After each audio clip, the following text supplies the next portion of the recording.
చేరొచ్చిన సంఘానికి సేవకులు ప్రత్యేకంగా ఈ కార్యక్రమం ఏర్పాటు చేసుకున్నారు. రావు గారికి అలాగే చిన్న గారి కుటుంబానికి ప్రభుత్వం దేవుడు మీ కుటుంబానికి మీ తండ్రి గారు లేని లోటును తీర్చి ఇంతకాలం మీరు ఆదరించిన విధానం బట్టి దేవుడి ప్రభావాలు వివేకములు కలుగును గాక.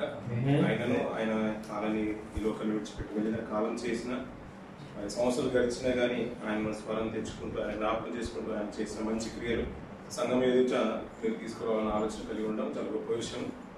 అలాంటి కుమారులు కలిగి ఉన్నందుకు నిజంగా ఆయన ధన్యుడు.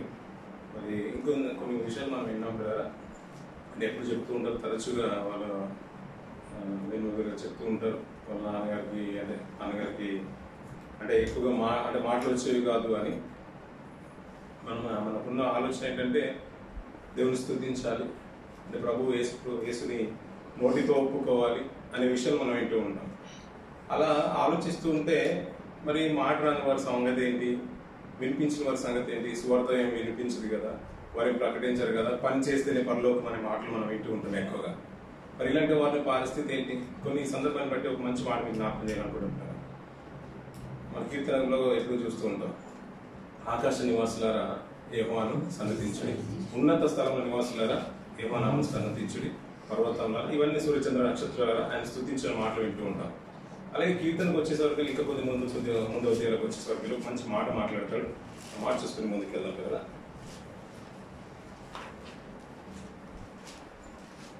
19వ అధ్యాయంలో మొదటి నుంచి కొన్ని మాట మార్చుదాం. ఆకాశము దేవుని మహిమను వివరించుచున్నవి, అంతరిక్షము ఆయన చేతి పనిని ప్రచురపరచుచున్నది, పగటికి పగలు బోధ చేయుచున్నది, తెలుపుచున్నది, వాటికి భాష లేదు, మాటలు లేవు, వాటి స్వరము వినబడదు అంటున్నారు. అయినా కానీ దేవుని యొక్క పని వారు చేస్తున్నాయంట. మనం ఏమనుకుంటున్నామంటే మనకున్న అనుభవం బట్టి, మనకున్న క్రైస్తవ జీవితంలో ఉన్న బట్టి ఏంటంటే నోటితో ఒప్పుకోవాలండి, సువార్త చేయాలి, అలా ప్రకటిస్తేనే పరలోకం అనే మాటలు మనం ఎక్కువగా వింటూ ఉంటాం. ఈ సందర్భానికి వచ్చేసరికి మన తీరి పనిచేయదు, వాక్యం అలా బోధించట్లేదు కూడా. అంటే లేదంటే ఇప్పుడు అక్కడ నోటితో ఒప్పుకుంటేనే రక్షణ వస్తుంది, ప్రకటిస్తేనే పరలోకం ఇస్తాడు దేవుడు, పని చేస్తేనే పరలోకం ఇస్తాడు అనే మాటలు అది వేరే కోణం. మన తీరి అస్సలు పనిచేయదు బైబిల్ ముందు. ఇవాళ అలాంటి పరిస్థితుల్లో వీరి యొక్క కోణంలో ఆలోచిస్తుంటే మరి మనం ఎక్కడ నిలుపుతాం పిల్లరా? అలా ప్రపంచంలో ఎంతో మంది ఉంటారు, వాళ్ళకున్న టాలెంట్ కూడా ఏంటంటే చెప్పారు కదా, వాళ్ళు అంటే కౌంటింగ్లో కానీ దేవుడు వాళ్ళకు ఒక మల్టీ టాలెంట్ ఇస్తారు, ఎక్స్ట్రా క్వాలిటీ ఇస్తూ ఉంటారు. వారి ఆలోచన విధానం కానీ, చేసే పనిలో కానీ అంటే మనం చేసినట్టు చేయలేరు పిల్లరా. అంటే వాళ్ళని కాదు, అలాంటి ఎవరున్నా కానీ, ఏదైనా డిసబుల్ ఎవరున్నా కానీ వారికి ఉంటే ఎక్స్ట్రా క్వాలిటీస్ ఉంటాయి, వాళ్ళ విధానమే వేరేగా ఉంటుంది. ఇక్కడ ఆకాశం చూడండి పిల్లరా, 148 కీర్తనలు మనం చూస్తున్నాం. అది స్తుతించండి అంటే వారి యొక్క పనితీరును ఇక్కడ చెప్తున్నాయంట. వీటికి భాష లేదు, స్వరం లేదంట పిల్లరా. మనకి ఏంటంటే పిల్లరా, మనం చేసే పనిని బట్టి కాదు, మన మనసు కొన్ని సందర్భాలు ఆలోచించండి పిల్లరా.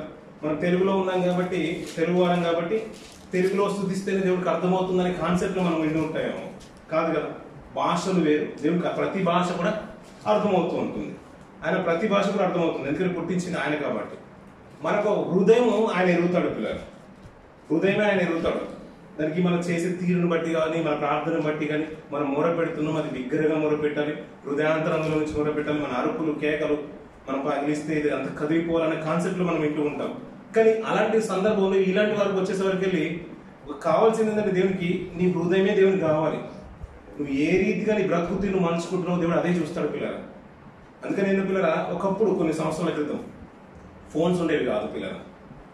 మరి ఎలా అంటే ఎవరైనా ఇంటికి వెళ్తూ ఉంటే వీళ్ళు ఒక రికార్డింగ్ టేప్లో అంతా కూడా మాటలన్నీ కూడా రికార్డ్ చేసి ఒక సైడ్ అంతా కూడా రికార్డ్ చేసి ఇంకో సైడ్ ఇంటికి పంపించేవాళ్ళు, వాళ్ళు రికార్డ్ చేసి పంపిస్తారేమో అని. ఇది విన్న తర్వాత దీనికి సమాధానం, ఇది కొన్ని నెలలకు కానీ అక్కడికి చేరేది కాదు, మెల్లిగా వచ్చింది అంతా కూడా డెవలప్ అవుతున్న కొద్ది. అంటే అప్పుడు లేదా సౌకర్యాలు, పని జరగలేదంటే పని జరిగే సౌకర్యాలు కూడా ఉన్నాయి పిల్లలు, తినలేదంటే తల్లి తిన్నారు.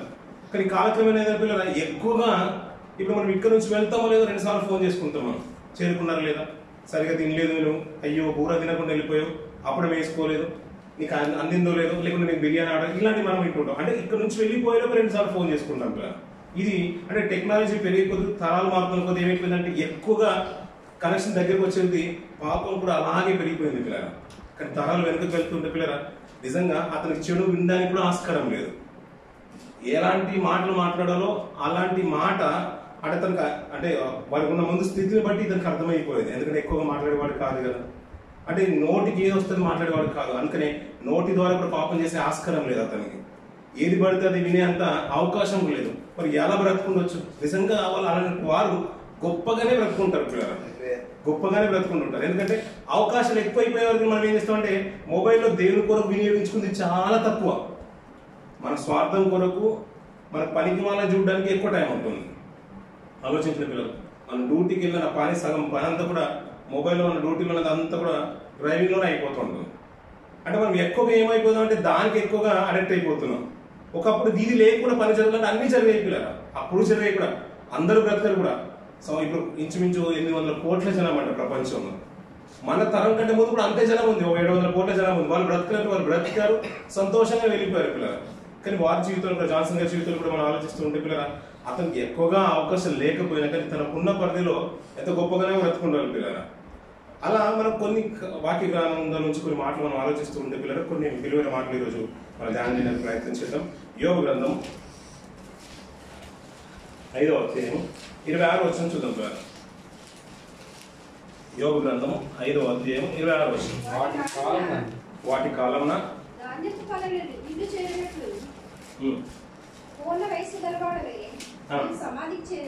మళ్ళీ చదువమ్మా.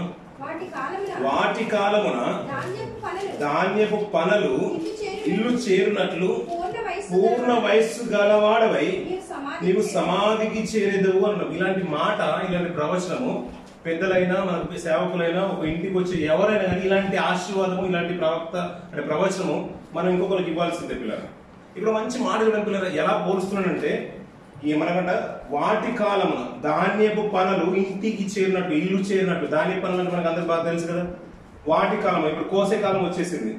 కోతలు కోయగానే పనులన్నీ కూడా పోగేసి ఇంటికి వస్తుంటాయి. ధాన్య బస్తాలన్నీ కూడా ఒక బండి మీద, చక్రం బండి మీద వేసుకొని, లేకుంటే ఒక ట్రాక్టర్ మీద వేసుకొని ఇంటికి వస్తూ ఉంటాయి. అలా తన యజమానుడు అన్ని కూడా తీసుకుని వస్తూ ఉంటే తన యజమానురాలు ఎలా ఉంటుంది, ఇంటి దగ్గర బయట నిలబడి చూస్తూ ఉంటుంది. తన కుమారులు కానీ అందరూ చూస్తూ ఉంటారు. అయ్యో 6 నెలల పంట కోసము ఎంతో వెచ్చించమంటే నా బంగారాన్ని కూడా నేను తాకట్టు పెట్టేస్తాను, నా పిల్లల చదువులు కూడా ఆగిపోయాయి, మేము ఏమి సుఖమైన జీవితం జీవించలేదు. ఎందుకు? ఆ పంట కొరకని. మనకున్న డబ్బంతా కూడా దాని మీద ఇన్వెస్ట్ చేసాం, పెట్టుబడి పెట్టేశాం.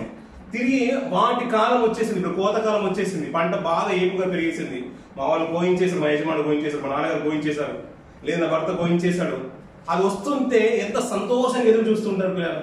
పనులంతా కూడా వస్తుంది. ఎందుకంటే 6 నెలల నుంచి ఎదురు చూస్తున్నాం ఆ పంట కొరకని. ఆ పంట కొరకు 6 నెలలుగా ఎదురు చూస్తున్నాము. చివరికి 6 నెలల తర్వాత ఆ పంట బండి మీద వచ్చినా, ట్రాక్టర్ మీద వచ్చినా కానీ ఎంత సంతోషంగా హృదయంలో ఉంటుంది. నా బంగారం ఏదైతే తాకట్టు పెట్టారో నేను దాన్ని విడిపించుకోవచ్చు, నా పిల్లలకు కొత్త బట్టలు గురించవచ్చు, మా నాన్నగారు నన్ను మంచి స్కూల్లో జాయిన్ చేయగలుగుతాడు. ఎంత ఆశపడుతూ ఉంటారు, ఎంత ఆశ ఉంటుంది. అలాగే కిందికి ఒక మాట చూడండి పిల్లలు, పూర్ణ వయస్సు గల వాడవే నువ్వు సమాధికి చేరేదేవు అంటున్నాడు పిల్లలు. అంటే ఒక కాలం వస్తే పనులు ఏ రీతిగా అయితే నా ఇంటికి వస్తున్నాయో, పూర్ణ వయసు వచ్చిన తర్వాత సమాధికి వెళ్తే అంత బాగుంటుంది అని చెప్తున్నాడు పిల్లలు. మనం మధ్యాంతరంగానే వెళ్ళిపోతుంటాం, అది వేరే కోణం అనుకోండి. కానీ మనం ఒక ఆశీర్వదించే విధానం ఎలా ఉండాలంటే ఇలా ఉండాలి. అయ్యా పూర్ణ వయసు గలవాడవే నువ్వు సమాధికి వెళ్ళిపోవాలి. మనం అంటారు కదా, నిండు 100 ఏళ్ళు చల్లగా బ్రతుకు, 100 ఏళ్ళు బ్రతుకు అంటారు. నా ఆయుష్ కూడా నువ్వు పోసుకొని బ్రతికి అంటారు. అలా ఆశీర్వదించే విధానంలో ఒక మంచి మాట చెప్తున్నాడు పిల్లలు. కోతకాలం వచ్చిన తర్వాత పంట ధాన్యం అయితే ఇంటికి వస్తుంటే ఎంత సంతోషం ఉంటుందో, ఒక వయసు పూర్తి చేసుకొని నువ్వు సమాధి దగ్గరికి వెళ్ళిపోతే అంతే సంతోషం ఉంటుంది అంటాడు. ఎందుకంటే మనం ఎప్పుడు తరచుగా చదువుతున్న మాట 90 కీర్తన, ఇందాక చదువుతున్నాం కదా పిల్లలు. అందులో 2 మాటలు మనం చూసుకొని ముందుకెళ్దాం పిల్లలు. 90 కీర్తన 1 నుంచి 3 వర్షాలు చూద్దాం పిల్లలు. ప్రభువా, తరతరముల నుండి మాకు నివాస స్థలము నీవే, పర్వతములు పుట్టక మనుపు, భూమిని లోకమును పుట్టింపక మనుపు, యుగయుగములు నీవే దేవుడవు, నీవు మనుషులను మంటికి మార్చుచున్నావు, నరులారా తిరిగి రండని దేవుడు ఏమంటున్నాడ, సెలవిస్తున్నాడు. తిరిగి రమ్మంటున్నాడు పిల్లలు. ఇప్పుడు పంటకు అంటే వెచ్చించింది డబ్బు తన ఇంట్లో వాళ్ళందరూ కూడా వెచ్చించేసారు. తనకున్న సామాగ్రిలో అంటే తనకు విలువైంది ఇక్కడ ఒక తాకట్టు పెట్టి అది కొంత డబ్బు తెచ్చి పంట వేసేసాడు. ఒక కాలం వచ్చిన తర్వాత అది వచ్చేసింది, ఇప్పుడు తీసుకొని వచ్చేస్తున్నాడు కదా. కుటుంబంలో ఎంత సంతోషం ఉంటుంది. అలాగే దేవుడు ఈ లోకంలోకి పంపించిందంట. ఒక కాలం పూర్తయిన తర్వాత తిరిగి రమ్మంటున్నాడంట. అలా తిరిగి రమ్మన్నప్పుడంట మంటి ఏమైపోతుంది, దేహం అంతా శరీరం ఏమైపోతుందా మంటికి వెళ్ళిపోతుందంట. అంటే దేవుడు కలుగ చేసినప్పుడు మట్టిని మాత్రమే కలుగ చేయలేడు కదా, మనకు రెండు ఆకరణ అంటే రెండు ప్రక్రియలు దేవుడు ప్రవేశపెట్టేశాడు. ఒకటి శరీరము, ఒకటి ఆత్మ. నేల మంటితో నన్ను నిర్మించను అంటాడు పిల్లల, నేల మంటితో నన్ను నిర్మించను. ఇంకొకటి ఏంటి, ఆత్మను దేవుడు దయచేశాడు. జీవవాయు నూదక నరుడు జీవాయను 20-20 చూస్తుంటాం. నరుని ఆత్మ యెహోవా పెట్టిన దీపము అనే మాట వింటూ ఉంటాం సామెతల్లో. అంటే రెండు కలయిక ఒక మనిషిగా బ్రతుకుతున్నాడు పిల్లల. ఇలా బ్రతుకుతున్న మనిషిని కొంతకాలం అయిన తర్వాత నరుడు తిరిగి రమ్మని దేవుడు పిలుస్తున్నాడంట. ఏమని రమ్మంటున్నాడంట, తిరిగి రమ్మని పిలుస్తున్నాడంట. దేవుడు పిలిచినప్పుడు ఇప్పుడు వెళ్ళాలా వద్దంటారా? ఇప్పుడు కొంతకాలం అయిన తర్వాత మన పిల్లలు స్కూల్కి వెళ్ళారు, లేదంటే పనికి వెళ్ళారు, డ్యూటీకి వెళ్ళారు, తిరిగి మనం తీసుకోవాలనుకుంటున్నాం. దీంట్లో వేదన బాధ చెందాల్సిన అవసరం లేదు, నిజంగా అర్థమైపోతూ ఉంటే ఇది మరణము అందరికీ వచ్చినట్టు కదా పిల్లల. మనం ఏంటంటే పిల్లల ఆయన ఫోటో చూస్తూ ఉంటాం, ఆయన పేరు చూస్తుంటాం. కొంతకాలానికి ఆ బాధలో మనమే ఉంటూ ఉంటాం. రేపైనా, వచ్చే సంవత్సరమైనా, తర్వాత సంవత్సరమైనా ఇది ఒకవేళ మనకు గుర్తుంటే మన బ్రతుకు ఎలా ఉంటుందంటే చక్కగా ఉంటుంది పిల్లల. అది మర్చిపోతాం కాబట్టే మనకి ఇష్టానుసారంగా మనం బ్రతుకుతూ ఉంటాం. నరులారా తిరిగి రమ్మని దేవుడు సెలవిస్తున్నాడు కదా. అలా తిరిగి రమ్మన్నప్పుడు అంటే ఏమైపోతుందంట, నువ్వు మనుషులను మంటికి మార్చుచున్నావు అంటాడు. ఇప్పుడు మట్టితో చేశాడు కాబట్టి ఇది ఏమైపోతుంది, మట్టిలో కలిసిపోతుంది. అలాగే ఈ మట్టి, ఇంకోటి ఆత్మ, ఈ రెండు భాగాల గురించి మనం మాట్లాడుకొని ముగించేద్దాం పిల్లలు. మట్టిని మట్టిలో కలిపోతున్నాడు, ఎందుకంటే మట్టితో నిర్మించేశారు కాబట్టి. కానీ దేవుడు ఒక ప్రణాళిక ఏంటంటే పిల్లల, ఆయన మనం ఎప్పుడు శాశ్వతం అనుకుంటాం, ఏది శాశ్వతమో కానీ కాదు. ఒకవేళ దేవుడు నీకు నిండు ఆయుష్ని ఇచ్చేసి మనలు తిరిగి వచ్చే కాలంకి, ఇంటికి వచ్చే కాలంకి ఎంత సంతోషం ఉంటుందో, నువ్వు బ్రతుకు కాలంలో కూడా నిండు ఆయుష్గా బ్రతికి సమాధికి వెళ్ళిపోతే కూడా అంతే భాగ్యం. అది మహాభాగ్యం అనుకోవాల్సిందే. ఒకవేళ త్వరగా వెళ్ళిపోయినా ఇంకా గొప్ప భాగ్యం అనుకోవాల్సిందే. అంటే విధానంలో, మనం ఆలోచించే విధానంలో. ఈ శరీరం గురించి కొన్ని మాటలు మాట్లాడుతూ, మనిషి గురించి మాట్లాడుతూ యెషయా గ్రంథం 40వ అధ్యాయంలో 10వ వచనంలో ఒక మాట మాట్లాడుతూ చూడండి పిల్లలు, ఎలా కంపేర్ చేస్తున్న మనిషి యొక్క జీవితాన్ని దేవుడు. 40వ అధ్యాయం 10వ వచనం, జనములు చేద నుండి జారు బిందుల వంటివి, జనులు త్రాసు మీది ధూళి వంటి వారు అంటారు పిల్లల. ఆ మాట చూడండి పిల్లల, జనములు చేద నుండి జారు బిందుల వంటివి. చేదంటే తెలుసా అండి మీకు? చేదంటే తెలుసు కదా. ఒకప్పుడు నూతిలో నీళ్లు తోడుకోవడానికి చేదలు ఉండేవి. దానికి తాడు కట్టి కిందికి లోతులోకి వేసి లాగుతుండేవారు. అక్కడ ఒక చక్రం ఉండేది. దాని చక్రం ఏమంటారు?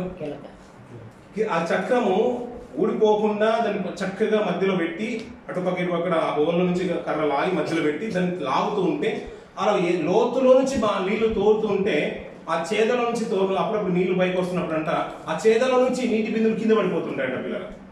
చేదలో నుంచి నీటి బిందులు కింద పడిపోతే జనములు చేద నుండి చారు బిందుల వంటి వారు అంటాం పిల్లలు. ఇంకా మనకు అప్పుడప్పుడు ఏంటంటే గడ్డి గురించి మాట్లాడతాడు దేవుడు. గడ్డి పువ్వు లాంటిది జీవితం అంటాడు, అంతే కదా పిల్లలు. ఇంతలో కనబడే అంత ఆవిరిపోయి అని మాట్లాడతారు. అది గడ్డి పువ్వు అనే బాగానే ఉంది. మనుషులను మంటికి మార్చడం అంటే అది తయారు చేయడానికి కొంతకాలం పట్టింది, మట్టిలో కలిసిపోవడానికి కొంతకాలం పడుతుంది. కానీ చేద నుండి జారే బిందువులు ఎలా ఉంటాయి పిల్లల, అది ఎక్కువైపోయింది కానీ కొద్దిగా అటు ఇటు ఊగినా కానీ ఇట్టే పడిపోతాయి. ఇంకా కిందికి చూడండి పిల్లలు, జనులు త్రాసు మీది ధూళి వంటి వారు అంటారు పిల్లలు. అసలు ఇక దాంట్లో ఆయుష్కాలని గురించి ఎక్కువగా అంటే పొడిగించడానికి ఇంకేం లేదు దాంట్లో. త్రాసు మీది ధూళి, త్రాసు అంటే తెలుసు కదా, తక్కిడి అనేవాళ్ళు మనల్ని. ఇంకో ఉదయకాలమే షాప్ అతను, కొట్టతను, కూరగాయలు అమ్మేవారు కానీ కొట్టుకు రాగానే నిన్నటి రోజు పని చేసుకొని వెళ్ళిపోయిన తర్వాత తెల్లవారు రాగానే కొద్దిగా దుమ్ము పట్టినా ధూళి పట్టినా ఉఫ్ఫని ఊదెత్తారు అంతే. గుడ్డతో ఇట్లా తుడుస్తూ ఉంటారు, కొడుతూ ఉంటారు. ఆ త్రాసు మీద ఉన్న ధూళి లాంటి జీవితాలు అంటున్నాడు పిల్లలు. దానికి ఇంకా గ్యారంటీ లేదు అంటున్నాడు. ఇంకా ఏమంటే అప్పుడప్పుడు మనం అంటూ ఉంటాం కదా పిల్లలు, నీటి బుడుగ, నీటి బుడుగ పుట్టడానికి కొద్ది టైం పడుతుంది, కొన్ని క్షణాలు పడుతుంది. అది గాలి వచ్చి వీచగా వెంటనే బుడుగ ఇట్టే ఆగిపోతుంది. కానీ త్రాసు మీద ధూళి చూడండి, ధూళి అసలు కంటికి కూడా కనిపించదు కొన్ని సందర్భాల్లో. ఆ ధూళితో పోలుస్తున్నాడు మానవ జీవితాన్ని. ఇది ఎలాగుంటుందంటే ధూళి దులిపితే ఎలాగైతే కొట్టుకొని పోతుందో మనిషి జీవితం కూడా, ఆయుష్కాలం కూడా ఇట్టే పోతుందని చెప్తున్నాడు పిల్లల. ఇలా పోల్చడానికి తక్కెట్లో వెయిట్ వేసే ఆ కేజీ వెయిట్ కానీ, హాఫ్ కిలో వెయిట్ కానీ, ఒక పావు కేజీ వెయిట్ గురించి మాట్లాడలేదు, ఒక గ్రామ్ గురించి కూడా మాట్లాడలేదు పిల్లల. తక్కెట్లో ఉండే ఒక సైడ్ మనలతో పోల్చట్లేదు. ఇప్పుడు దాని మీద ఒక ఇన్ కేసు ఒక ధూళి పడితే ఎలా ఉంటుందో ఆయుష్కాలం కూడా అలాగే ఉంటుంది అంటున్నారు పిల్లలు. ఇది శరీరము అంటే జీవితంలో ఏంటంటే శరీరము మట్టి ఒక కలయిక, అలాగే ఆత్మ, ఈ రెండు కలయికలు ఒక జీవన కొనసాగుతూ ఉంటే నేను మట్టికి మార్చుచున్నాను అన్నాడు కదా. మట్టి అయితే వెళ్ళిపోతుంది, ఆత్మ దేవం దయచేసిన దీపం అన్నాడు. మరి దీనికి ఏమైనా గ్యారంటీ ఉన్నదంటే దీనికి గ్యారంటీ లేదంటున్నాడు. ఎలాంటి పోలుస్తున్నంటే చేద నుండి జారు నీటి బిందువులు అంటున్నాడు, త్రాసు మీద ధూళి పట్టిన అంటున్నాడు కదా. మరి ఇలాంటి తరుణంలో ఆయన పిలిచినప్పుడు మనం వెళ్ళాలంటే ఎలా వెళ్ళాలి? మరి ఎలా బ్రతుకుతా అలా వెళ్ళిపోతా? వచ్చేదా బాగా వచ్చేసి రోజంతా తిరిగేసావు కదా, వచ్చి ప్రొద్దున వెళ్ళిపోయి సాయంత్రం వచ్చేసావు కదా, వెళ్ళి ఫ్రెష్ అప్ ఎక్కువ వేడి నీళ్ళు పెడతాను, నేను గీజర్ ఆన్ చేస్తాను, వేడి నీళ్ళతో స్నానం చేసి ఇంటికి వచ్చేయన్నట్టుగా తల్లిదండ్రులు చెప్పినట్టుగా కాదు కదా. ఆయన మనకు తండ్రే. ప్రభువా, తరతరముల నుండి మాకు నివాస స్థలం నీవే. ఇప్పుడు పర్వతంలో పుట్టక మునుపు, భూమిని నువ్వు పుట్టిపక మునుపు మా యొక్క తండ్రి నీవే కదా, మేము నీలో నుంచి వచ్చేసాం కదా. ఇప్పుడు నువ్వు రమ్మంటున్నావు కదా, నేను వస్తానని నువ్వు ఎలా పడతానో వెళ్తానంటే కాదు కదా. ఎలా ఉండాలంటే ఒక మంచి మాట చూద్దాం పిల్లలకు.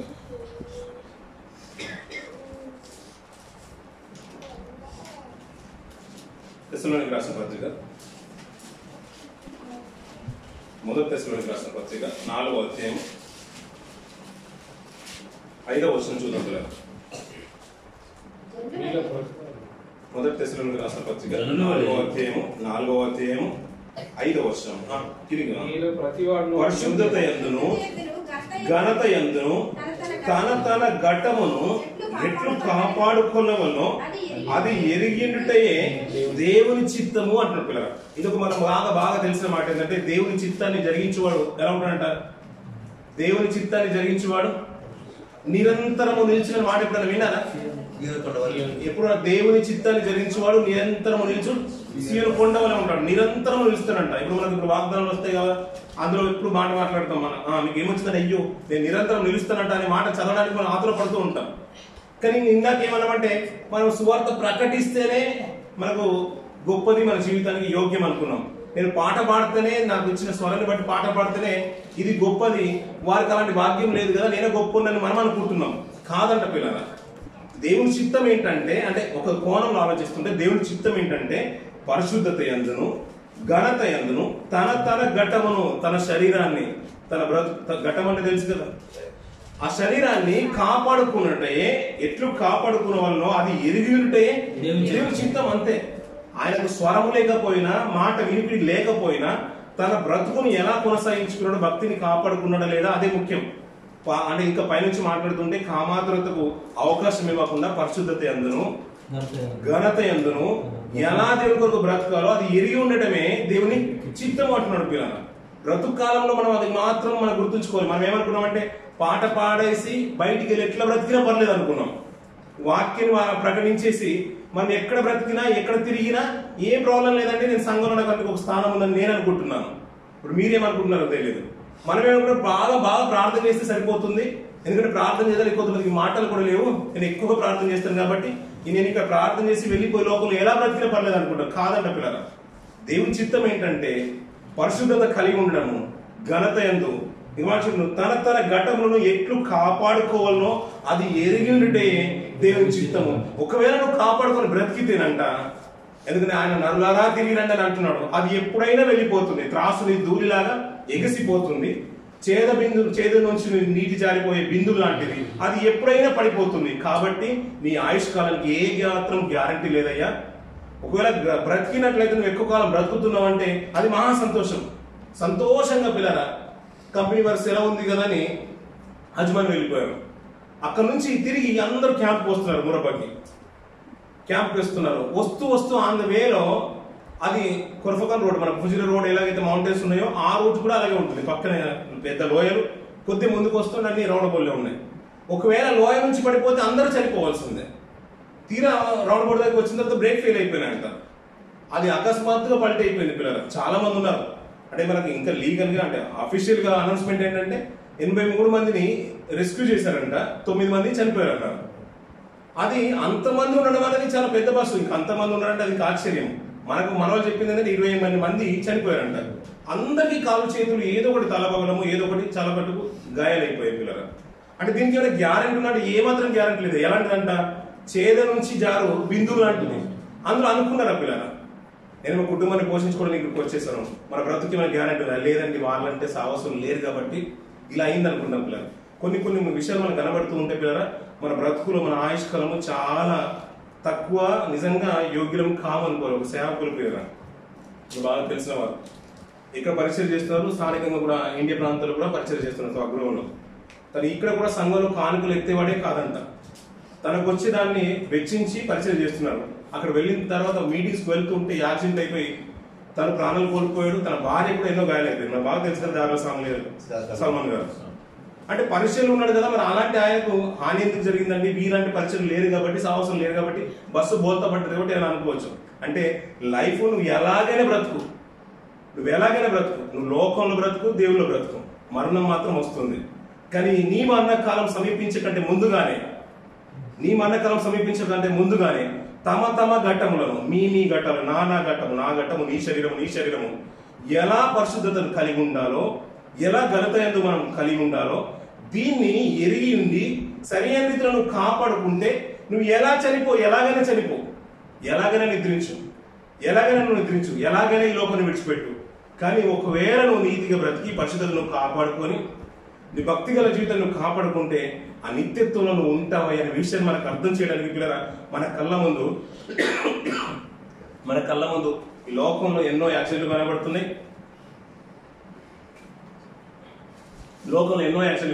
అది దైవికంగా ఉన్నవారు చనిపోతున్నారు, లోకంలో బ్రతికే వారు కూడా చనిపోతున్నారు. అంటే మరణం ఎలాగైనా వస్తుంది పిల్లరా. అది అందరికీ వచ్చినంటే రేపో మాపద అందరికీ వస్తుంది పిల్లరా. దానికి ఏమైనా గ్యారంటీ ఉన్నంటే ఏం మాత్రం కూడా గ్యారంటీ లేదు పిల్లరా. వాళ్ళు అనుకున్నారు ఇంకా సాలరీ రాలేదు, మనం వెళ్తున్నాం కదా, అందరినీ కలిసేసి వచ్చి రేపు సాలరీ తీసుకుందాంలే అనుకుండొచ్చు, బహుశా నెక్స్ట్ మంత్ వస్తుంది నేను ఇంటికి పంపిస్తానని కూడా చెప్పుకుండొచ్చు పిల్లరా. ఎన్నో ఆశలతో ఇంటికి వచ్చేసారు పిల్లరా.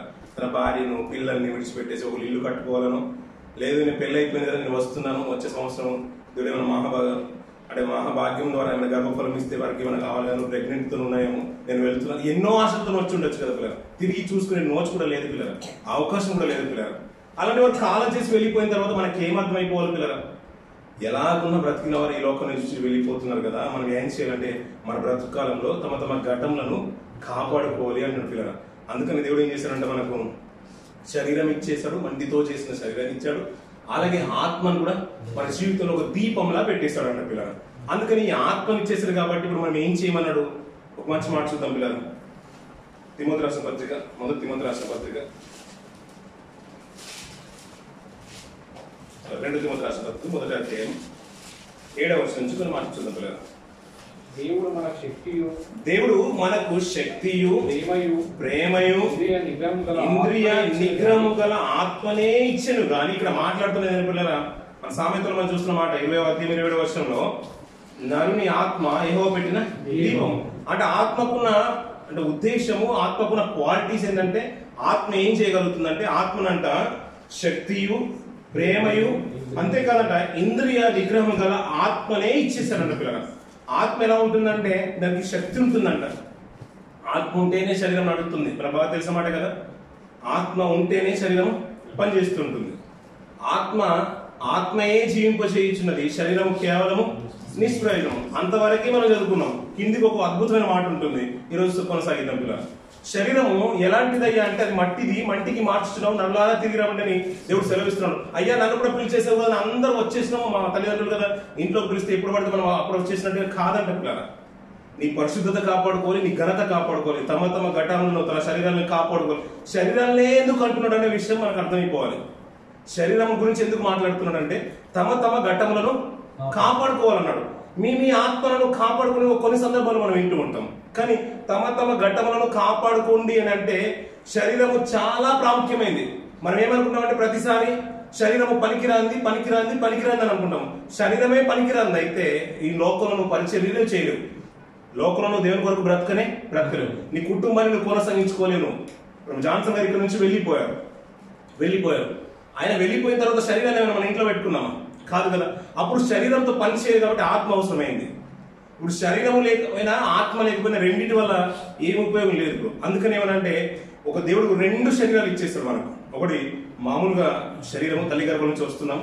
ఒకవేళ నువ్వు దేవుని కొరకు బ్రతికే విషయంలో నీ పరిశుద్ధతను నీ ఘనతను నువ్వు కాపాడుకొని తమ తమ ఘట్టములను తమ శరీరాన్ని నువ్వు దేవుని కొరకు పదిలంగా నువ్వు కాపాడుకొని బ్రతికినట్లయితే, దేవుని కొరకు నీ శరీరాన్ని వినియోగించినట్లయితే ఆయన వచ్చే కాలానికి నీకు మహిమ శరీరాన్ని ఇస్తానన్నాడు. అదే శరీరాన్ని ఏమన్నాడు, తిరిగి నేను లేపుతానన్నాడు. అక్కడ శరీరం గురించి అలాగే ఉంచుకుంటే ఈ ఆత్మ గురించి ఏమంటున్నాడు అంటే, అయ్యా ఆత్మకు శక్తి ఉంది, ప్రేమించింది, అంతేకాదు ఇంద్రియ నిగ్రహం గల ఆత్మనే ఇచ్చాను కానీ పిరికి గల ఆత్మను ఇవ్వలేదు అంటున్నాడు. పిల్లలు, ఈ ఆత్మ అంటే చాలా గొప్పది. ఆత్మ విషయం లేదంటే ఆత్మ శరీరం రెండు యాంటీగానే పనిచేస్తాయి, రెండు సహకరించుకోవంట పిల్లలు. దీనికి వ్యతిరేకంగానే పనిస్తుందని మనం ఎన్నో వర్షాలు మనం చూస్తూ ఉంటాం. ఇది రెండు యాంటీగానే పనిచేస్తాయంట. ఇది శరీరం ఒక రీతి మనం అయ్యా నేను వెళ్ళి నుంచి సావాసం వెళ్ళొద్దని నేను అలసిపోయానని చెప్పినా కానీ ఆత్మకు వెళ్ళాలని ఉంటుందంట పిల్లలు. కానీ శరీరం ఏంటంటే దినమంతా కూడా పనిచేస్తుంది కాబట్టి అలసిపోతుంది. కానీ వ్యాధిని వచ్చేది శరీరం కాదు. కష్టం వచ్చింది అనుకోండి, మరి గాయమైంది అనుకోండి, శరీరం బాధపడదు. ఏది బాధపడుతుంది? ఆత్మనే. ఆత్మ వ్యాధి నోర్చును అంటాడు. కష్టం వచ్చిందంటే ఆత్మనే నోచుకుంటుంది, బాధ వచ్చిందంటే ఆత్మ వస్తుంది. అందుకనే ఆత్మ దుఃఖిస్తూ ఉంటుంది. శరీరము కేవలం నిష్ప్రయోజనం అంటే ఎప్పటి వరకు నిష్ప్రయోజనం? అక్కడ మాట చూద్దాం పిల్లలు. మాటకు వచ్చేది 6వ అధ్యాయం 63వ వచనం. ఏ చోటకు వచ్చేస్తారు? 6వ అధ్యాయం 63వ వచనం పిల్లలు. త్వరగా చేద్దాం పిల్లలు. 6వ అధ్యాయం 63వ వచనం. 86వ అధ్యాయం 86వ వచనం. 86వ పేజీ, సారీ 86వ పేజీ. ఆత్మయే జీవింపజేయుచున్నది, శరీరము కేవలము నిష్ప్రయోజనము. నేను మీతో చెప్పి ఉన్న మాటలు ఆత్మను జీవమునై ఉన్నవి గాని అని వచ్చిన మాటలు.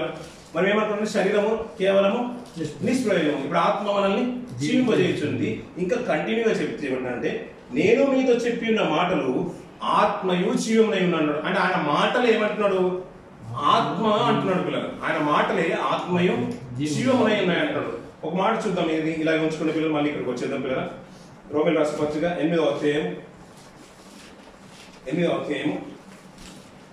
11వ వచనం చూద్దాం పిల్లలు. మృతులలో నుండి యేసుని లేపిన వాని ఆత్మ మీలో నివసించిన యెడల, మృతులలో నుండి క్రీస్తు యేసుని లేపిన వాడు చావునకు లోనైన మీ శరీరంలో కూడా మీలో నివసించున్న తన ఆత్మ ద్వారా జీవంకు చేయనటువంటి పిల్లలు. ఈ మాట అర్థమవుతుందా పిల్లలు? అక్కడ మాట చూడండి పిల్లలు. మృతులలో నుండి యేసుని లేపిన వాని ఆత్మ. మృతులలో నుండి యేసుని ఎవరు లేపారు? మృతులలో నుండి యేసుని ఎవరు లేపారు? అక్కడ మాట అదే. ఇది ఇలా ఉంచుకోండి. అపోస్తలుల కార్యం 2వ అధ్యాయం 24వ వచనం చూడండి పిల్లలు. 2వ అధ్యాయం 24వ వచనం. మరణము ఆయనను బంధించి ఉంచుట అసాధ్యము గనక దేవుడు మరణ వేదనమును తొలగించి. ఇప్పుడు దేని గురించి మాట్లాడుతున్నాడు? మరణము ఆయనను బంధించి ఉంచుట అసాధ్యం. ఇప్పుడు మరణం ఎక్కడ, ఆయన శరీరం ఎక్కడ పెట్టేశారు? సమాధిలో పెట్టేశారు. అది సమాధి అక్కడ అంటే అక్కడ ఉంది కదా, శరీరం కుళ్ళిపోయిందా? కుళ్ళిపోలేదు కదా. ఆయన పరిశుద్ధిని ఆయన కుళ్ళిపట్టనీయలేదు. ఇప్పుడు మరణ వేదనను తొలగించి ఆయన లేపింది ఎవరు? దేవుడు ఆయన శరీరాన్ని లేపేశాడు. ఇది ఇందాక చదువుకున్న మాటకు వచ్చిన 8వ అధ్యాయంలో, మృతులలో నుండి యేసును లేపిన వాని ఆత్మ మీలో నివసించుచున్న యెడల, మృతులలో నుండి క్రీస్తు యేసును లేపిన వాడు చావునకు లోనైన మీ శరీరములను కూడా మీలో నివసించుతున్న తన ఆత్మ ద్వారా జీవింపజేయండి. ఇప్పుడు శరీరం ఎలా ఉంటుంది? ఇప్పుడు శరీరం కేవలం నిష్ప్రయోజనమైన మాట ఇక్కడ వర్తించదు. ఒకవేళ నువ్వు దేవుని కొరకు బ్రతకకపోతే నీ శరీరం వల్ల ఏ ప్రయోజనం లేదురా అని తల్లిదండ్రులు ఎలాగే కంటారో, అయ్యా నా కొరకు నువ్వు బ్రతకట్లేదు కదా, నువ్వు పుట్టిన శూన్యం రా, నా కొరకు నా కుటుంబం కొరకు నన్ను ఏం చూడట్లేదు, నువ్వు పుట్టిన వేస్ట్ రా అనే మాట ఎప్పుడైతే వస్తుందో, దేవుడు కలుగజేసిన శరీరము, ఆయన పెట్టిన దీపము, రెండు కలయిక వల్ల మనిషి జీవనాన్ని కొనసాగిస్తున్న కాలంలో దేవుని కొరకు బ్రతికితే శరీరం వల్ల చాలా ఉపయోగాలు ఉన్నాయి. ఒకవేళ నువ్వు దేవుని కొరకు బ్రతకకపోతే నీ శరీరం వల్ల దేవుడికి ఏ ఉపయోగం లేదు, నీకు కూడా ప్రయోజనం లేదు. ఒకవేళ దైవికంగా మన బ్రతుకుతున్న మనము నీ పరిశుద్ధత యందును ఘనత యందును ఎలాగా మన పవిత్రతను కాపాడుకోవాలో తమ ఘటనల వల్ల ఎరిగి ఉండేవా అనుకో, అది దేవుని చిత్తమయ్యా. అలా నువ్వు బ్రతికితే, దేవుని కొరకు బ్రతికితేనంట ఇక్కడ ఏమంటున్నాడు? క్రీస్తును లేపిన దేవుడు ఆత్మ మీలో గనుక ఉంటే క్రీస్తును లేపిన వాడు చావునకు లోనైన మీ శరీరంలో. ఇప్పుడు చనిపోయేది ఏది? శరీరము. చనిపోయేది ఏది? శరీరము. ఆత్మ చనిపోదు కదా, ఆత్మ వెళ్ళిపోతుంది. అది ఎక్కడికి వెళ్ళిందో మనకు తెలియదు. ఎప్పటి వరకు? మనం చనిపోయే వరకు మనకు తెలియదు, ఒకవేళ దేవుడు రాకడ వచ్చే వరకు మనకు తెలియదు. అతని క్రియల్ని బట్టి మనం ఒక సర్టిఫికేట్ అంటే మనం ఒక కన్క్లూజన్కి వస్తున్నాం, అయ్యా ఇతను నెమ్మది పొందే స్థలంలో ఉన్నాడు, ఎందుకంటే పవిత్రతను కాపాడుకున్నాడు, భక్తి జీవితాన్ని కాపాడుకున్నాడు, ఏ కల్మషం అంటే కూడా బ్రతికేసింది కాబట్టి నెమ్మది పొందే స్థలంలో ఉన్నాడని ఒక తీర్మానానికి వస్తున్నాం.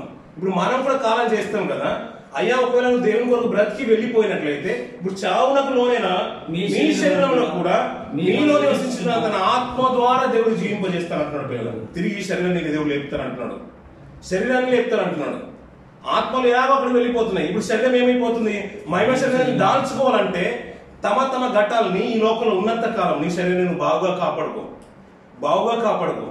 ఎక్కడ పడితే అక్కడ నీ చేతుల్ని, నీ కాళ్ళను, నీ చూపులు, నీ తలను, ఎక్కడ పడితే అక్కడ నీ ఊహలంతా కూడా లోకం వైపు నువ్వు వాడకు.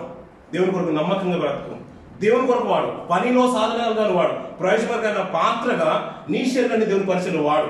అది ఏది దేవుని చిత్తమో నువ్వు ఎరిగి నీ తమ ఘటాలని మీ శరీరాన్ని కనుక నువ్వు కాపాడుకుంటే నువ్వు ఎలా పోయినా ఈ లోకాన్ని విడిచిపెడితే, మనం అప్పుడప్పుడు బైబిల్లో ఉన్న మాట ఏంటంటే చనిపోయిన మాటకి ఏమంటాము, నిద్రిస్తున్నారు అంటారు. ఈ చిన్నది నిద్రించుతున్నది అనే మాట మనం వింటూ ఉంటాం. పిల్లల మనకు అప్పుడప్పుడు కొన్ని చూస్తూ ఉంటాం. సమ్మర్లో స్నేహిల్స్ ఉంటాయి, స్నేహిల్స్ తెలుసు కదా స్నేహిల్స్ ఏంటి తెలుగులో ఇప్పుడు తల్లి నత్తలు బాగా తెలుసు కదా పిల్లలు. సమ్మర్ వచ్చిందంటే పిల్లల అవన్నీ మట్టిలోకి వెళ్ళిపోతాయంట. మళ్ళీ వర్షాకాలం వచ్చే వరకు మట్టి లోపట్లే ఉంటుందంట. అలాగే ధ్రువపేలుగు మట్టి మనం వింటూ ఉంటాం కదా, తెల్లటి నూనె ఉంటుంది దానికి, ధ్రువపేలుగు మంచు ప్రాంతంలో ఉంటుంది. అది కొంతకాలానికంట పిల్లరా దానికి ఆహారం దొరుకుతుంది కాబట్టి కొంతకాలం వరకు బయటికి రాదంట. దానికి తిండి ఏమీ ఉండదు, కొంతకాలం వరకు ఉంటుంది. దీర్ఘకాల నిద్రలోకి వెళ్ళిపోతాయంట పిల్లలు, దీర్ఘకాల నిద్రలోకి వెళ్ళిపోతాయి. మళ్ళీ వస్తాయంటే వర్షం పడుతుంటే నత్తలన్నీ కూడా బయటకు వచ్చేస్తూ ఉంటాయి. అలాగే ధ్రువ వెలువంటి కూడా తన కాలం వచ్చిన తర్వాత అది కూడా బయటకు వచ్చేస్తుంది. కొన్ని కప్పలు పిల్లలు అదేంటే చనిపోయినట్టుగానే ఉంటుందంట. ఇంచుమించు కొన్ని సంవత్సరాల వరకు అది లేవంట పిల్లలు. ఇవన్నీ కూడా మనకి కళ్ళ ముందు ఎందుకున్నాయంటే, అయ్యా ఇవన్నీ ఎలాగైతే ఒక కాలం వచ్చినప్పుడు బయటకు వస్తున్నాయో మీ శరీరాలు కూడా అది మట్టిలో కలిసిపోయినా, నువ్వు అది ఏ విధంగా కాల్చి చనిపోయినా, శరీరాలు ఎరిగిపోయినా, ఒకవేళ తమ ఘట్టాలని దేవుని కొరకు పరిశుద్ధ విషయంలోను ఘనత విషయంలోను దేవుని పనిలో కనుక నువ్వు వినియోగిస్తే ప్రభువును లేపిన దేవుడు, తన శరీరాన్ని లేపిన దేవుడు నీ శరీరాన్ని కూడా లేపుతానంటున్నాడు. చావుకులోనే నీ శరీరాన్ని నేను లేపుతానంటున్నాడు పిల్లరా. ఇంకేం కావాలి పిల్లరా, అది ఎలా కలిసిపోయినా మిమ్మల్ని లేపుతానంటున్నాడు. అయ్యా ఒకవేళ దేవుని కొరకు బ్రతకకపోతే పరిస్థితి చాలా దారుణంగా ఉంటుంది అయ్యా. ఎందుకంటే మన కళ్ళ ముందు ఎన్నో మరణాలు కనబడుతున్నాయి కదా, చావు ఎలాగైనా రాబోతుంది. కానీ ఇప్పుడు రాబోతున్న ఈ చావుకు ముందుగా మనం ఏం చేయాలంటే మన భక్తి గల జీవితాన్ని మీరు కాపాడుకోండి అయ్యా. ఇది తిరిగి గల ఆత్మ కాదు, ఇది ఇంద్రియ నిగ్రహం కలిగిన ఆత్మ. దీనికి శక్తి ఉంది. ఈ శక్తి ఏంటంటే శరీరాన్ని కూడా లేపగలుగుతుంది. నిజంగా నువ్వు దేవునిలో విశ్వసించి నీ ఆత్మను కాపాడుకుంటే అది నిలబెడుతుంది. ఒక మాట చూసుకుని ముగించేద్దాం పిల్లలు. పిలుపుల రాసిన పత్రిక పౌలు గారు ఉన్న మాటను చూసుకుని ముగించేద్దాం పిల్లలు.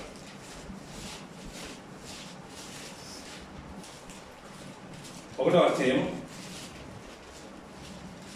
19వ వచనం నుంచుకుని మాట చూద్దాం పిల్లలు.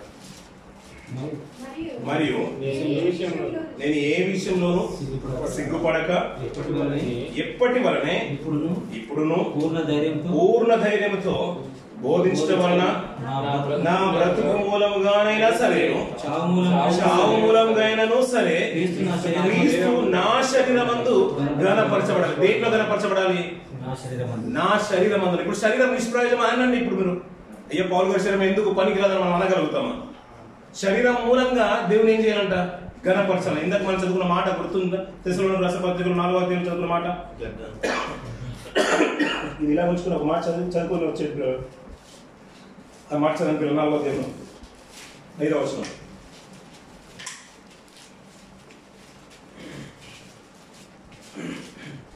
దొరికిందా?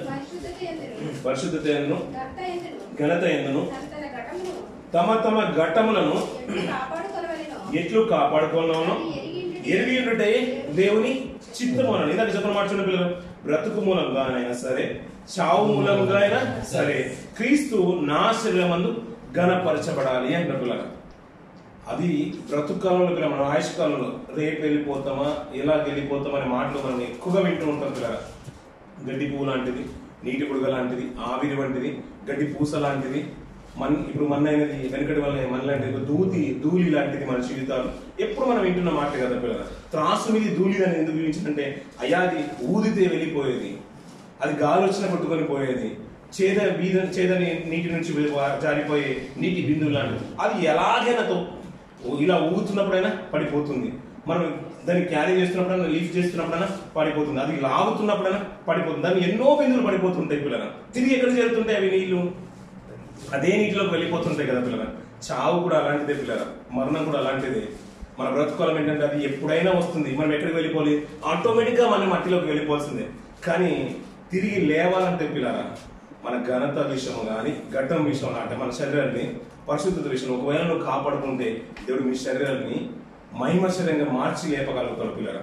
అటు సత్తా దేవునికి ఉన్నట్టున్నాడు పిల్లలు. ఎందుకంటే మీ కళ్ళ ముందుగానే ఎన్నో జంతువులు ఉన్నాయి. కొంతకాలం వరకు బయటికి రావట్లేదు కదా, కొంతకాలం అయిన తర్వాత నేను తిరిగి లేపుతున్నాను కదా. ఆ తిరిగి లేపుతున్న కాలం మీ కళ్ళ ముందే ప్రక్రియ ఉన్నాను కదా. అంతెందుకు అయ్యా, నేను ప్రభువునే సాక్షితో లేపి చూపించేశాను కదా. ఒకవేళ నువ్వు ప్రభువుని విశ్వసిస్తే శరీరం కేవలం నిష్ప్రయోజనము, నా మాటలు జీవమును ఆత్మయము అన్నాడు. ఒకవేళ దేవుని మాట కనుక నీ శరీరంలో చోటిస్తే మన శరీరాలు ఏ రీతిగా కోల్పోయినా కానీ తిరిగి లేపబడతాయంట పిల్లలు.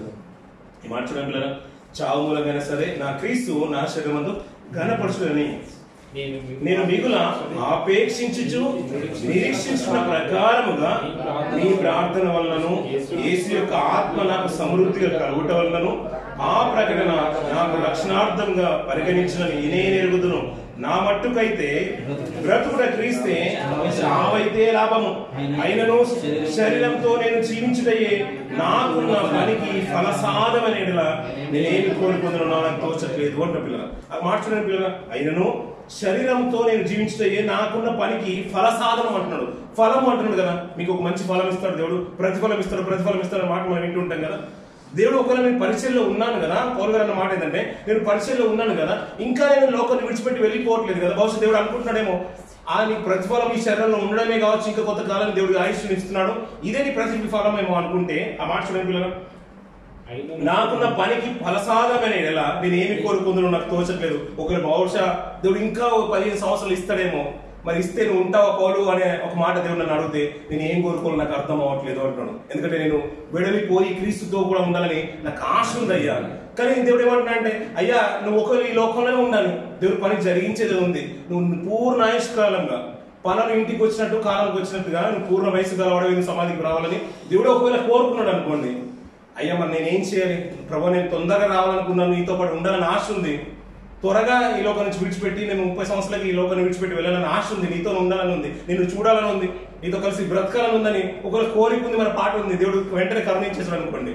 లేదయ్యా నీకు ఇష్టం లేదు, నేను ఇక్కడే ఉంచాలనుకుంటాను, నువ్వు ఉంటే కొంతమందికి పరిచయం ముందుకు వెళ్తుంది, నీవుంటే ఒక పని ఉంది అని దేవుడు ఉంచేసారు అనుకోండి. పౌలు గారు అంటున్న మాట ఏంటంటే నేను ఏం కోరుకోవాలి నాకు అర్థం అవ్వట్లేదు అంటాడు. కిందికి మాట చూడండి పిల్లలు, ఈ రెండింటి మధ్యలో ఇరుకునబడి ఉన్నాను, నేను వెడలిపోయి క్రీస్తుతో ఉండవాలని నాకు ఆశ ఉన్నది, అది నాకు మరీ మేలు.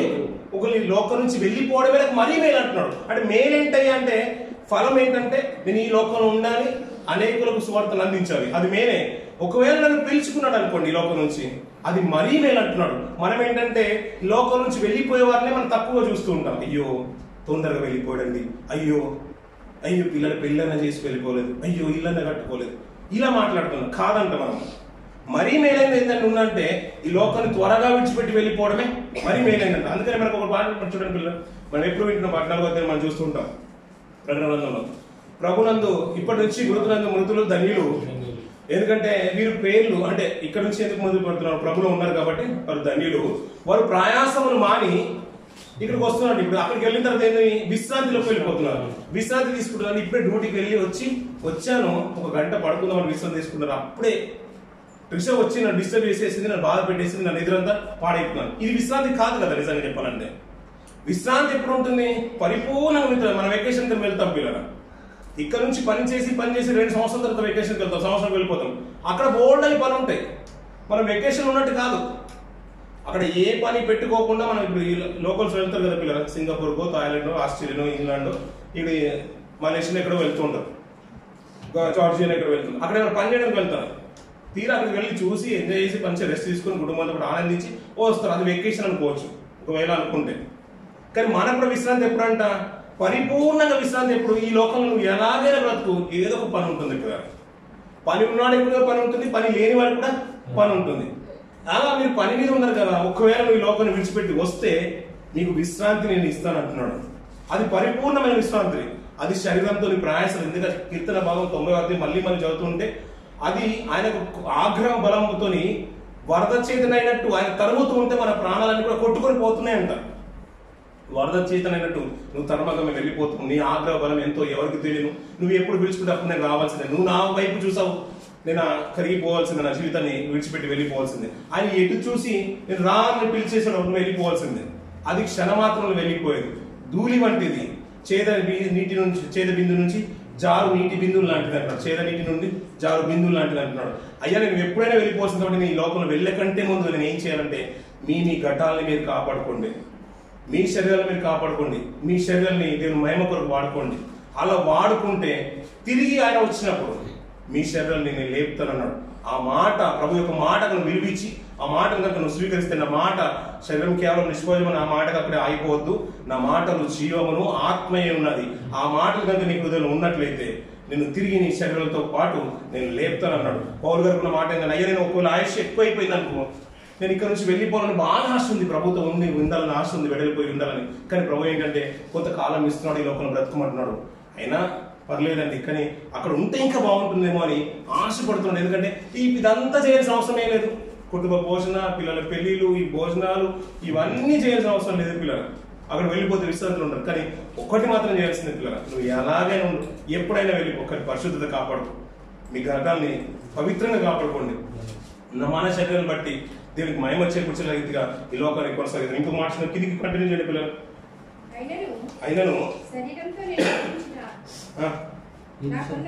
అయినను నేను శరీరం అందు నిలిచినుట మిమ్మును బట్టి మరీ అవసరమైంది. పౌలు గారు అన్న మాట ఏంటంటే, ఇప్పుడు నేను బ్రతుకుతున్నాను ఎందుకు కొరకంటే దేవుని కొరకు బ్రతుకుతున్నాను. చావైతే నేను ఒకరు వెడలిపోయి ప్రభుత్వ కాలం ఉండాలని ఉంది, కానీ అది మరీ మేలు. ఒకవేళ మిమ్మును బట్టి నేను ఇక్కడ బ్రతకడం అనేది అవసరమే ఉంది. పౌలు గారు ఏమనుకుంటారు, తన స్వార్థం కొరకు బ్రతకాలనుకోవట్లేదు. మనం ఏమనుకుంటామంటే దేవ మరణ పడక మీద ఉన్నాం అనుకుంటే మనం ప్రార్థన చేసుకుంటాం. సోదరులు చెప్తున్నారు పిల్లలు, చాలా గుర్తుంచుకోండి, లైఫ్ లో ఎప్పటికీ గుర్తుంచుకోవాలి పిల్లలు. మనం అనుకుంటాం ఏంటంటే నేను వెళ్ళిపోతే, నేను ఈ లోకం నుంచి వెళ్ళిపోతే నా కుటుంబం ఏమైపోతుందో అని అనుకుంటాం పిల్లలు. నా భార్య పిల్లల్ని ఎవరు చూసుకుంటారు అనుకుంటాం. పిల్లల పెళ్లిళ్ళు ఎవరు చేస్తారు, ఇల్లు ఎవరు కట్టిస్తారు, నువ్వు లేకపోతేనే అన్ని బాగుంటాయి. అది మన మనసులో ఉండాలి పిల్లలు. మన కళ్ళ ముందు చాలా మంది, మా స్నేహితులు కూడా చనిపోయాడు పిల్లలు. తనకు కూడా బాబు పాప చాలా ఇంచుమించు 4 సంవత్సరాలు 5 సంవత్సరాల దగ్గరికి వచ్చేసింది పిల్లలు. 5 సంవత్సరాల దగ్గర మీ జీవితాల్లో కూడా చాలా మంది చూస్తూ ఉంటారు పిల్లలు. వారు వెళ్ళిపోయిన తర్వాత ఇప్పుడు వాళ్ళ జీవితాల వైపు ఒక్కసారి వెంట చూడండి పిల్లలు. వాళ్ళు ఏమి కోల్పోయినట్టుగానే జీవనాన్ని కొనసాగిస్తూ ఉంటారు పిల్లలు. ఎందుకంటే సమకూర్చేవాడు దేవుడు పిల్లలు. లోటు ఉంటుందని ఉంటుంది పిల్లలు, కానీ అన్ని బాగా జరుగుతాయి పిల్లలు. మనం ఉన్నా లేకున్నా అన్ని జరుగుతూనే ఉంటాయి పిల్లలు. మనం ఏంటంటే నేను ఉంటే బాగా జరుగుతున్న ఫీలింగ్ లో ఉంటాం, అది తప్పు. నువ్వు లేకపోయినా అన్ని బాగా జరుగుతాయి. మనం ఏంటంటే శరీరంతో ఉన్నా కాబట్టి మనకు ఆశ ఉంటుంది, అయ్యా మనం ఉంటే ఇవన్నీ చేసుకుంటామే అనుకుంటే. కాదయ్యా కాదు, నువ్వు లేకపోయినా దేవుడు పోషిస్తాడు. ఆకాశ పక్షులను చూడంటాడు. మనం ఒక ఇంట్లో పిల్లి పెంచుకున్నా, ఒక పిచ్చుకను పెంచుకున్నా, ఒక క్యాట్ను పెంచుకున్నా ఈ మధ్య కాలంలో, దాన్ని ఒక్కదాన్ని పోషించడానికి మనం ఇబ్బంది పడతాం పిల్లలు. అదే ఒక 10 పిల్లలు ఇంటికి వచ్చేసి అనుకోండి పిల్లలు, మనం పోషించగలుగుతామా? ప్రపంచం అంతలో ఎన్ని పిల్లలు ఉండాలి, ఎన్ని ఆకాశ పక్షులు ఉండాలి, అవన్నిటికి భోజనం పెట్టేది ఎవరు? దేవుడు కదా. మనకి ఎందుకు ఇది అర్థం అవ్వదు పిల్లలు. లేదండి నేను ఇంట్లో ఒక్కడినే సంపాదించేవాడిని, వాళ్ళ జీవనం ఎలా కొనసాగిస్తారో మనం అనుకుంటాం. కాదు, నువ్వు లేకపోయినా నేను లేకపోయినా మన కుటుంబం ఉంటుంది. అలా ఉంటుంది కాబట్టి నీ మనసులో గుర్తెరిగి ఈ కళ్ళ ముందు ఇవన్నీ ఉన్నాయి, ఆకాశ పక్షుని చూడయ్యా, దాన్ని చూస్తే అర్థమవుతుంది పరలోక తండ్రి వాటిని పోషిస్తున్నాడు కదా, నీ కుటుంబాన్ని కూడా నేను పోషిస్తాను, నిన్ను కూడా నేను పోషిస్తాను. కనుక నీ జీవితాన్ని బెడరాడక ముందే, శరీరాన్ని విడిచిపెట్టక ముందే నా కొరకు బ్రతుకు, నీ ఘనమైన రీతిగా నీ శరీరాన్ని కాపాడుకుని నాకు బ్రతుకు. ఒకవేళ బ్రతికితే నేను తిరిగి లేపుతాను, ఆ నిత్యత్వంలో నేను ఉంచుతాను, నీ కుటుంబాన్ని ఉంచుతాను. నా కొరకు నీ సమయాన్ని వెచ్చించినట్లయితే. అలాగే ఇది ఒక మాట పిల్లలకి కొన్ని ఒక 2 మాటలు చూసి చేద్దాం. అదే మాట కంటెంట్ చేయండి. ఆయనను నా శరీరం అందు నేను నిలిచిండుట మిమ్మును బట్టి అవసరమే ఉంది. ఎవరిని బట్టి అవసరం ఉందంట? మనల్ని బట్టి, అక్కడ ఉన్న సంఘాన్ని బట్టి మనల్ని బట్టి అవసరం ఉంది. మీ కొరకు నేను బ్రతకాలనుకుంటున్నాను, నేను నిలిచి ఉండాలనుకున్నాను. కానీ నేను స్వార్థం కొరకు, నా కోరికలు తీర్చుకోవడానికి, నేను కొనుక్కోవడానికి, నేను కట్టుకోవడానికి మనకి ఇలాంటి ఆలోచన వద్దు పిల్లలు. దేవుని కొరకు అవసరం ఉంది. మరియు ఇట్టి నమ్మకం కలిగి నేను మరలా మీతో కలిసి ఉంటే నన్ను పూర్చి క్రీస్తు చేసినందుకు మీకున్న అతిశయం అధికమవునట్లు మీరు విశ్వాసం అంత అభివృద్ధియో ఆనందం పొందు నిమిత్తము నేను జీవించి అందరితో కూడా కలిసిందని నాకు తెలియను అంట పిల్లలు. ఇవన్నీ విషయాలు బాగా తెలుసు కదా పిల్లలు, ప్రతిసారి వింటున్న మాటలు కదా పిల్లలు.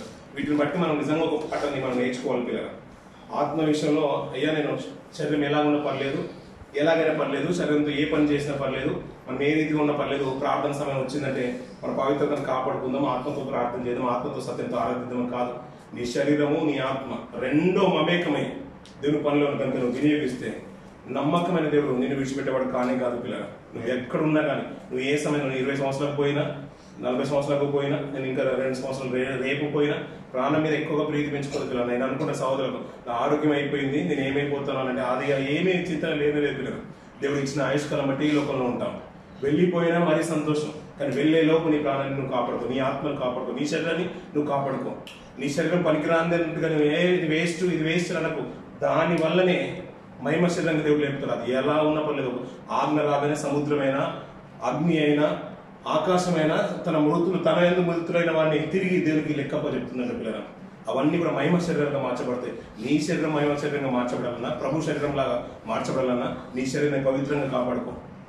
నీ చేతులకు నిర్దోషంగా నీ నోటి మాటలు కానీ, చూపు కానీ నిజంగా గొప్ప భాగ్యం కదా పిల్లలు.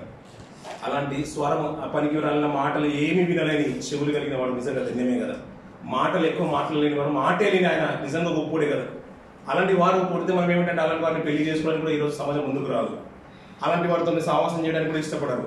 అలాంటి వారిలో నిజంగా మనం ఉంటే నిజంగా గొప్ప భాగ్యమే కదా, నిజంగా గొప్ప భాగ్యం కదా. ఎందుకంటే అలాంటి వారిని విడిచిపెట్టేవాడిని కాదు పిల్లలు. వాళ్ళకున్న తలంతులు గొప్పవి. ఎందుకంటే ఆ దృష్టి, దేవుని క్రియలు ఆయన మహిమపరచడానికి ఇలా పుడతారంట కదా పిల్లలు.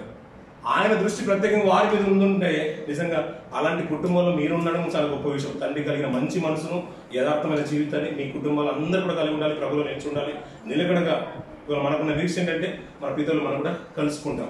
ఆ కలుసుకునే గుంపులో మీరు, మీ కుటుంబాల సంఘ అందరూ కూడా ఉండాలని కోరుకుంటూ నేను మాటలు ముగిస్తున్నాను. దేవుడి మాటలు దీవించి ఆశ్రయించుగాక.